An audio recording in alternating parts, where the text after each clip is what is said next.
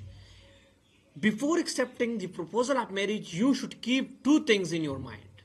ويجب السلامة الخطبة أن يكون كلا العاقدين على علم كاتع أو ظن راجح بحال العاقد الأول بحال العاقد الآخر. First thing, that you have complete authentic knowledge about the other person who is willing to be in marriage with you. Understand? آپ کو پورا کا پورا علم ہونی چاہیے، علم قاطع ہونی چاہیے. علم قاطع کیسے کہتے ہیں کہ there no doubt, there will be no doubt, اس میں کوئی شک و شبہ نہیں ہونی چاہیے. علم قاطع ہونی چاہیے کہ دوسرا جو پرسن، وہ جو جس نے آپ کو پروپوزل بھیجا ہے یا جس کا آپ پروپوزل ایکسیپٹ کر رہے ہیں، کوئی بھی ہو، دونوں کا ایک دوسرے کو یہ علم ہونی چاہیے کہ ہم ہمارے اندر کے جو وہ اخلاقیات ہے، جذبات ہے، ان سب تک، عاداتوں تک، ان کی فیملی تک، ہر چیز کا اسے پتہ ہونی چاہیے. کیونکہ خطبہ جو ہے یہ اس طرح نہیں ہے جس طرح ہم نے اس کو سمجھا ہے. ہم تو سمجھتے ہیں کہ بس بناؤ اور بعد میں دیکھا جائے گا. نہیں، اسلام کہتا ہے you should think before it. آپ کو سب سے پہلے سوچنا چاہیے، کیونکہ یہاں پر عزت کا معاملہ آتا ہے. اگر آپ ایک لڑکی کے پیچھے پروپوزل بھیجتے ہیں، وہ ایسے ایکسیپٹ کرتے، بعد میں پتہ چلتا ہے کہ وہ ایسی فیملی سے جو میری لائک نہیں ہے، یا وہ ایسی حرکتیں کرتے، یا ان میں ایسی عادات ہے جو میں پسند نہیں کرتا، پھر آپ اس کو توڑ دیتے، تو اس کی عزت کے ساتھ بھی تماشا ہو گیا اور آپ کی عزت کے ساتھ بھی.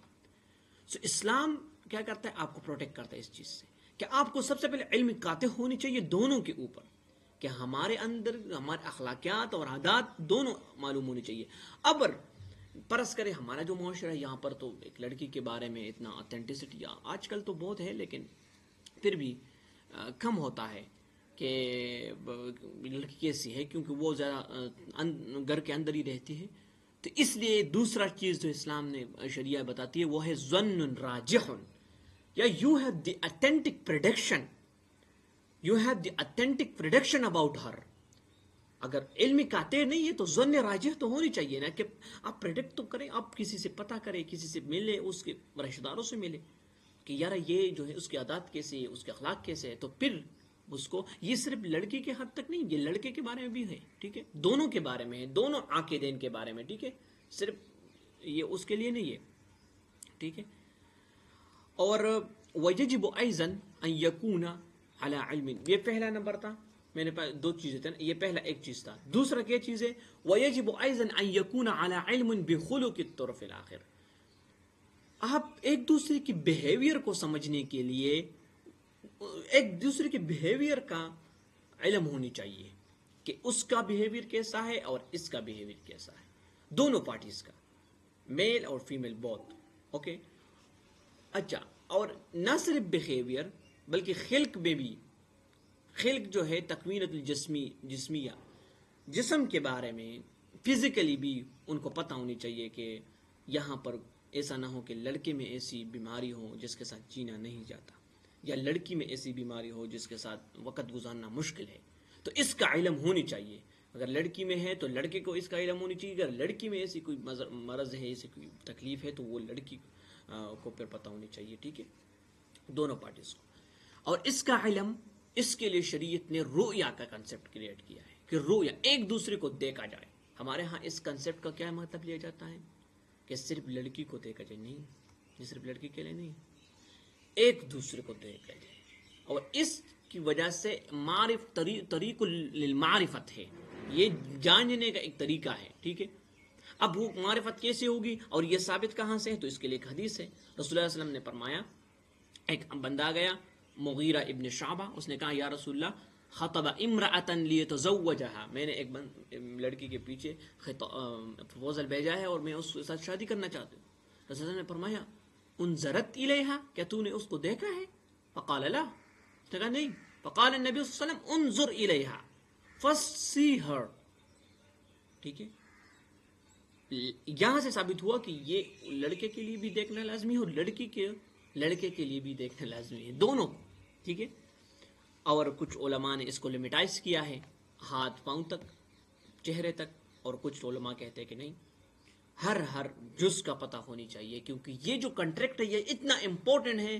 یہ خطبہ کے بعد جو کنٹریکٹ ہونے والا ہے، کنٹریکٹ آف میرج، عقد الزواج، کہ اس میں انسان کی فیملی کی وہ کیا کہتے ہیں کہ یہاں سے انسان کی فیملی بنتی ہے، یہاں سے انسان کی آئیڈینٹیفیکیشن کریٹ ہوتی ہے. سو دس از ویری امپورٹنٹ. یہ آئیڈینٹیفیکیشن جو آپ کرتے ہیں، اپنی بچوں کی ماں جو چوز کرتے ہیں، اس کے لیے جو جنریشن جس سے پیدا ہوگی نا، تو وہ ایک بہت بڑا ڈیسیجن ہے. سو اسلام اس لیے اس چیز کو بہت سیریس لیتا ہے. ٹھیک ہے.